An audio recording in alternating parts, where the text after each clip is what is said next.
È uno dei campanili più alti della nostra diocesi, della provincia di Treviso.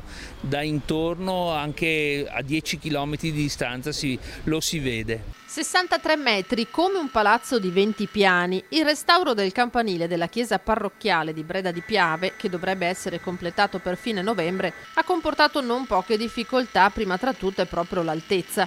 Scarsa manutenzione e le vibrazioni causate dai rintocchi delle campane hanno reso necessario un intervento da 120.000 euro finanziati grazie all'8 per 1000 alla Chiesa Cattolica. È identitario, ci troviamo nella linea del Lungo Piave, è una delle ricostruzioni post belliche più importanti dell'architetto Candiani e poi ricorda il dolore e la sofferenza di queste popolazioni che ancora oggi viene rimembrata proprio da un suono particolare alle ore 21. Il rintocco delle campane ricordano appunto i vari caduti della guerra. A livello economico anche il Comune vuol fare la sua parte e chiede anche a famiglie e aziende di donare quanto possono per partecipare alla spesa, anche perché lo stesso campanile è sorto grazie al contributo di tutti. È stato costruito anche con materiale recuperato nei bunker del Piave ed era